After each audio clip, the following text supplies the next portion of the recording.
12e édition de Métro News pour la semaine. Bonsoir à toutes et à tous, très heureuse de vous retrouver. Au sommaire de l'actualité, après plusieurs jours de négociations sous les auspices de la CARICOM, aucune entente n'a été trouvée entre les acteurs politiques pour une sortie de crise. Les partis de l'opposition campent sur leur position et réclament le départ du Premier ministre Ariel Henry, alors que les signataires de l'accord du 21 décembre sont favorables à un élargissement du Haut Conseil de transition. Les commerçants haïtiens pris en flagrant délit en train d'importer des produits dominicains seront arrêtés et punis pour contrebande. Ils sont passibles d'une amende allant de 50 à 500 000 gourdes. Cette décision a été prise par la délégation du Nord-Est, la direction départementale du Nord-Est du ministère du Commerce et de l'Industrie et de la mairie de Ouanamène. Des centaines de résidents de Cité Soleil et de la zone de la plaine du cul-de-sac ont fui leur maison en raison des affrontements entre gangs rivaux. Ces hostilités ont été déclenchées après la mort du chef de gang de Bélékou, Iska Andris.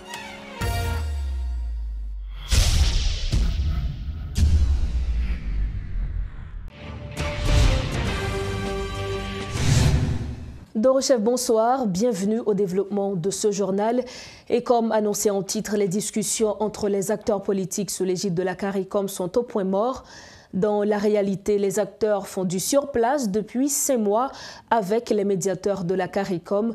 Interrogé sur la cause du blocage, une source qui a pris part à ces discussions nous a révélé que les acteurs n'arrivent pas à se mettre d'accord sur le contenu du document pour une sortie de crise. Le dit document aurait été rédigé par l'émissaire Jonathan Powell de concert avec les membres du Front Uni et de l'accord de Kingston. Cette même source nous confie également que les membres de la délégation de la CARICOM seront de retour au pays afin de faciliter la reprise des pourparlers. Et pas eux même qui pour faire gain accord ou bien pas accord. Donc son travail de facilitation, son travail de rapprochement, il a continué à faire. Tant que acteurs voulaient une facilitation qui est faite par une entité créée les CARICOM ou bien des éminentes personnalités, il a continué. C'est là par la volonté des acteurs. Donc dès que il a venu, il a fait aller venir, faire échange. Donc c'est à la satisfaction des acteurs. Ouais. On n'a pas besoin de mettre une proposition en plus. Donc son consensus n'a pas cherché. Donc gain déjà. Mandé tout le monde, mandé acteurs, mandé gouvernement, mandé premier ministre, mandé tout l'autre. Je n'ai pas aucune proposition favorable. Tout simplement, on a discuté pour nous joindre un consensus sous la situation pays. Je n'ai pas besoin de mettre l'autre proposition en plus. Nous-mêmes, dans le consensus 21 décembre, il y a 2 mots qui sont importants pour nous. C'est participation. Il faut que nous soyons capables d'entendre pour nous mettre plus de monde dans la gouvernance période intérimaire, quitte c'est au niveau du gouvernement, quitte c'est au niveau du CEP, quitte c'est au niveau de l'HCT, il faut nous capables de mettre plus de monde. Et c'est là qu'il y a plus de participation. Nous avons un deuxième mot qui est plus important, qui c'est équilibre. Dans la période intérimaire, ce n'est pas un moment pour un groupe veut prendre pouvoir pour contre lui. C'est un moment pour nous gouverner ensemble, pour nous créer des conditions, pour nous donner la population la parole, pour le peuple choisir en toute autonomie, en toute indépendance, qui est livré pour député, qui est livré président, qui est livré sénateur, qui est livré magistrat, Kazek, Azek, délégué ville. C'est dans le processus ça nous faisons en pile concession et nous continuons à rester dans le processus là de bonne foi et nous espérons avec nos amis qui pas dans la même direction avec nous, avant longtemps, nous avons joint une entente qui peut permettre que nous montions le conseil électoral, nous fassions le gouvernement d'unité nationale, nous renforcer HCTA, nous mettions plus de monde là-dedans, nous augmenter le pouvoir pour nous créer des conditions pour nous aller dans l'élection dans une situation sécuritaire acceptable. Heureusement, nous avons une force internationale qui est en route, c'est le moment pour nous entendre, pour nous régler le problème. Parce que la crise a duré trop. Le peuple a souffert. Les gens qui quittent la caillou, Matissan, Kafoufei, tout côté dans le pays a besoin de tourner. Les gens ont besoin de faire business dans le pays. Politiciens, politiciennes que nous sommes, nous n'avons pas le droit de prendre le pays en otage. Le moment arrivé pour nous finir avec la crise politique. Et c'est ça que nous avons discuté avec eux. Et heureusement, moi, senti qu'il a retourné encore. et nous espérons le plus vite possible, nous trouverons cette entente politique nécessaire pour mettre fin à cette période intérimaire. Les émissaires de la CARICOM laissent le pays ce mardi sans pourtant réussir à trouver une entente entre les acteurs politiques afin de sortir le pays de cette crise. Jusqu'à quand Haïti sortira de cette crise? Le professeur Ronnie Desroches de l'initiative de la société civile est notre invité ce soir à Metro News. Professeur Desroches, bonsoir et merci de votre disponibilité. Bonsoir Rose Berline, bonsoir aux téléspectateurs et téléspectatrices de Télémétropole. Ces émissaires qui sont présents en Haïti depuis le 8 novembre dernier doivent laisser le pays ce mardi sans pour autant réussir à trouver une entente entre les acteurs politiques. Qu'est-ce qui bloque selon vous, encore une fois, le fait de trouver un accord entre les acteurs politiques haïtiens? Bon, alors je dois préciser que j'avais participé au dialogue qui a eu lieu à la Jamaïque. Par la suite, j'étais parti et quand ils m'ont invité, j'étais à l'étranger. Donc, je n'ai pas participé aux dernières négociations. Cependant, je dois dire que je ne suis pas absolument étonné que l'on n'arrive pas à une solution heureuse dans ces négociations, parce que malheureusement, nos acteurs politiques n'ont pas une véritable culture démocratique. La culture démocratique suppose, comme le disent les Anglais, check and balance. La balance, c'est l'équilibre, c'est-à-dire on veut avoir l'équilibre des forces au pouvoir, et ensuite le check, c'est le contrôle. C'est dans cet esprit que le système démocratique, ce qu'ils appellent le Westminster Model, n'est-ce pas, en Angleterre, a été conçu. C'est-à-dire que le Parlement, par exemple, doit contrôler ce que fait l'exécutif. Il y a un contrôle mutuel qui se fait. Ce n'est pas notre culture démocratique ici en Haïti, pas notre culture politique, parce que si c'était ça la culture politique, les gens auraient compris qu'ils avaient tout intérêt à participer à un gouvernement afin de savoir quelles sont les dispositions qui sont prises, quelles sont les décisions qui sont prises, afin de participer aux décisions et de ne pas avoir de surprises désagréables. Une autre raison qui peut aussi expliquer encore ce nouvel échec, c'est l'approche du 7 février. Beaucoup d'acteurs politiques s'imaginent que le 7 février 2024 va sonner la fin du mandat du régime Premier ministre du docteur Ariel Henry. Et alors ils se disent peut-être qu'il y aura un mouvement populaire, peut-être qu'il y aura une pression de toutes parts et qu'à la faveur de cette pression, eh bien, ils pourront accéder au pouvoir. Donc, selon vous, ce n'est pas nécessairement une analyse pertinente. Donc, selon vous, cet énième échec était prévisible? Oui, bon, naturellement, personnellement, je m'attendais à ce qu'il y ait un sursaut, d'autant plus que même sur les ondes de Radio Métropole, j'avais entendu certains acteurs politiques qui disaient que cette fois, ils étaient un peu décidés à mettre de l'eau dans leur vin, à faire certaines concessions, etc. Mais apparemment, ces concessions n'ont pas été faites.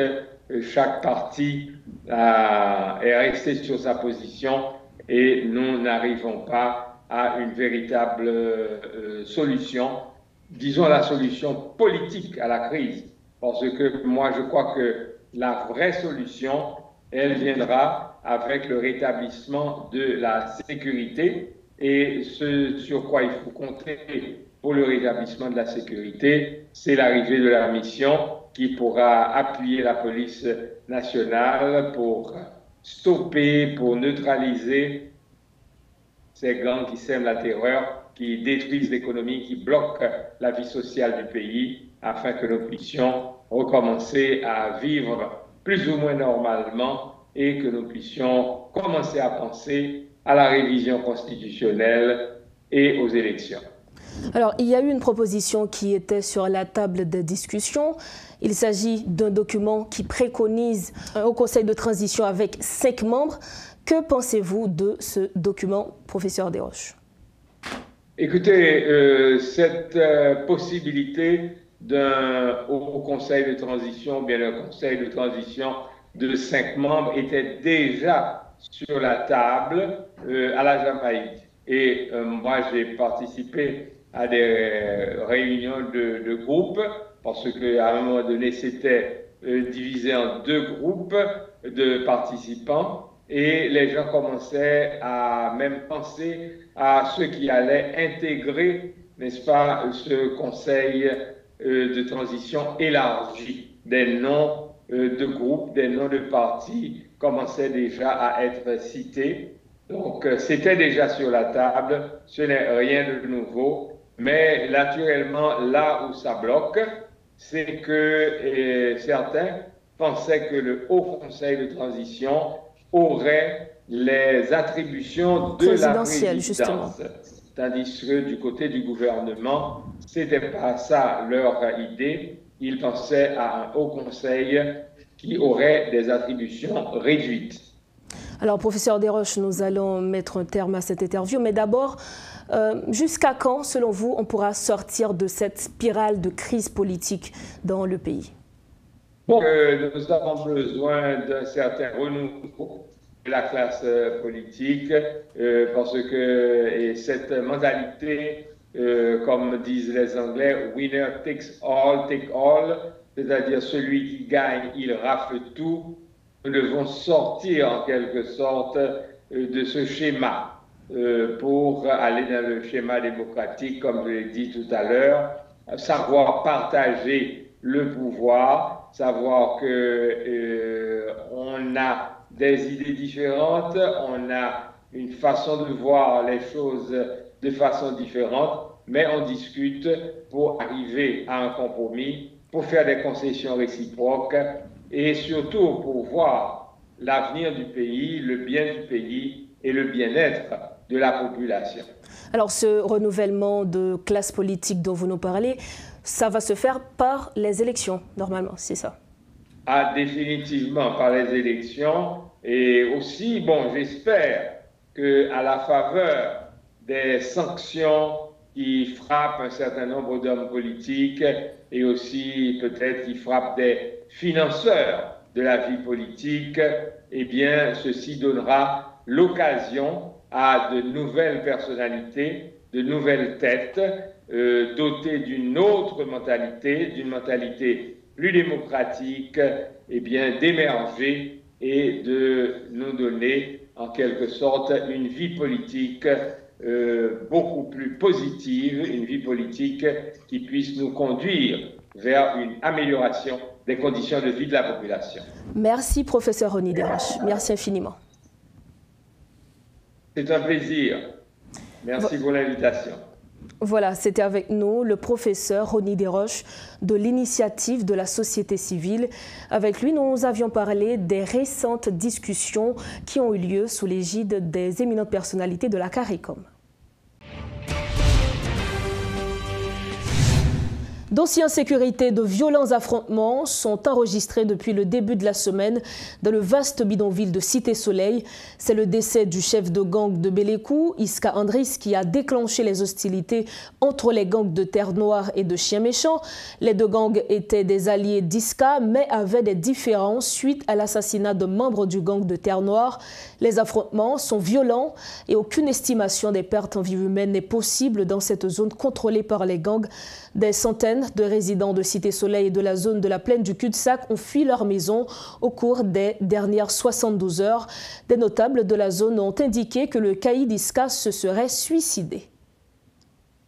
Autre point de l'actualité, la délégation du Nord-Est, la direction départementale du Nord-Est du ministère du Commerce et de l'Industrie et la mairie de Ouanaminthe interdisent formellement l'importation de produits en provenance de la République dominicaine à compter du 13 novembre 2023. Les contrevenants pris en flagrant délit seront arrêtés et punis pour contrebande.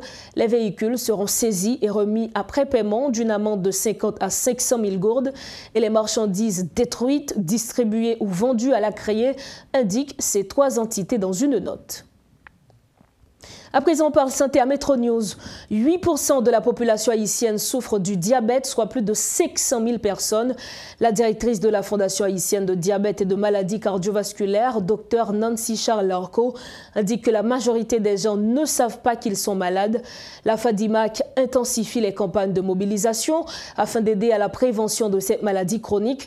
La spécialiste regrette que les autorités sanitaires haïtiennes ne mobilisent pas suffisamment de fonds pour combattre ce fléau.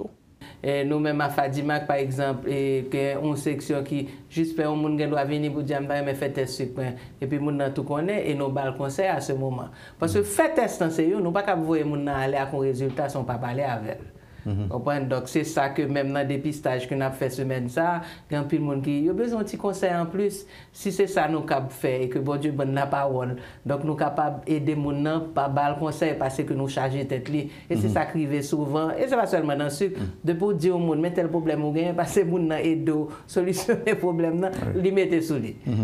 Donc nous allons finir même d'après mais nous retourner sur ça qui pour moi-même c'est fondamental, même émission matin en occasion journée mondiale là. En peu de mots, on dit Mounio, qui ça nous voulait dire lundi, chercher qu'on est sous un risque pour faire sucre là. Alka docteur ou bien si ou bien plus que 40 ans. Si ou bien moun nan famo qui fait sucre. Si ou gen selon auteur c'est pas ou connaît dans Haïti ou dit moun nan en forme mais ou gen doit ouais dans un centre pour dire selon auteur mais qui combien pour peser. Si ou te fait des gros petits bébés et que ou bien ou te fait plusieurs fausses couches et que pour chance pas ou te ouais que pendant t'es enceinte que ou te fait sucre souvent leur fin accoucher les disparaître mais toujours réveillé. Si ou hypertendu eh ben c'est des conditions qui capable facile pour que ou vient développer maladie sucre puis devant. Donc il y a moyen pour que si ou moyen par rapport à ça manger, ou veiller soit manger moins sucre, moins sel, moins graisse et que ou fait exercice physique, c'est pas obligé à jouer football, mais ballet sont très bon exercice et mouvement dans caille exercice. Et si aussitôt dans façon qu'on pense, dans façon qu'on prend nouvelle, et que amuser ou écouter musique ou font bagay qu'on remet, ou capable retarder l'apparition sucre dans diabète kay grand monde. Pour qu'on y a, si on a remarqué que la pipi en pile, la boit en pile, la maigri, pas comme si par craintive vous dit ou pas pour faire test sucre pour pas connaître parce que si sucre dans là si vous pas occupé les mêmes la occuper. Et complications ou capable prévenir complications avec diabète non moyen qu'on connaît. Donc c'est quand même des messages qui positifs pour que moun yo parle fou tête yo non coup pour dire la vie me fini. Et particulièrement pour jeunes yo type 1 yo faut nous ba yo chance pour yo capable vivre parce que yo vraiment et sont monde qui extraordinaire dans gens discipliné, gens aider l'autre jeune qui fait et diabète dans conseil que le ba monde ça gain poil tout. Comprenez donc je pense que journée mondiale diabète 14 novembre c'est un jour de commémoration pour dire que la vie pas finie avec diabète et que on capable gérer tête tout pour pas de complications pour demain et puis devant pour vivre bien avec diabète. Nous sommes au terme de ce journal, mais avant de partir, voici le rappel des titres à la une de ce soir. Après plusieurs jours de négociations sous les auspices de la CARICOM, aucune entente n'a été trouvée entre les acteurs politiques pour une sortie de crise.